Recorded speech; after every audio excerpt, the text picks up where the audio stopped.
মহান আল্লাহ তাআলা বড়, তার প্রতিটি কাজই বড়, তার প্রতিটি কাজ হেকমতপূর্ণ, তার কাজ হেকমত শূন্য নয়।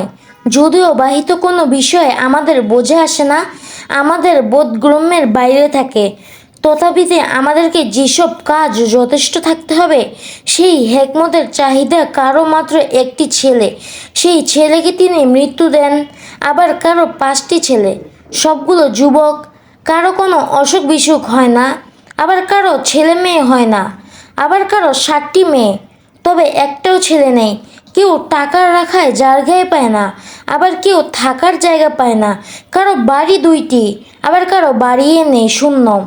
এইসব আল্লাহর লীলা খেলা, আল্লাহ লীলা বোঝা বড় দায়। এই সম্পর্কে আপনাকে আমি একটা ঘটনা বলবো, সবাই মনোযোগ দিয়ে শুনবেন কেমন। জনৈক দরবেশ কোনো জঙ্গলে বসবাস করতেন।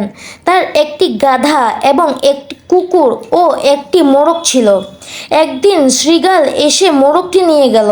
দরবেশের স্ত্রী তাতে দুঃখ করতে থাকলো, কিন্তু দরবেশ সাহেব বললেন, এতেই আমাদের মঙ্গল হোক, আফসোস করার কোনো প্রয়োজন নেই।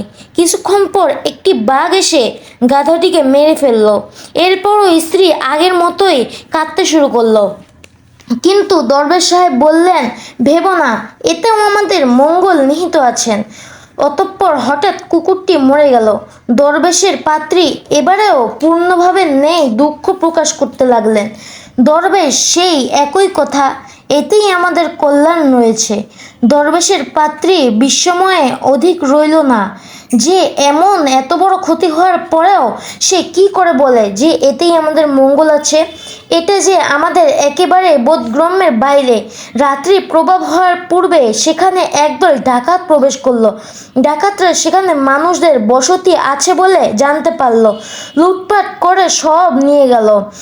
বহু স্ত্রী পুরুষকে বন্দি করত, গোলাম বাদী বানিয়ে নিয়ে গেল। কিন্তু ডাকাত দল উক্ত দরবেশ ও তার স্ত্রী কোনো খবরই জানতে পারল না, কারণ সেই তরত্বে ওই সময় বাড়িঘর খোঁজা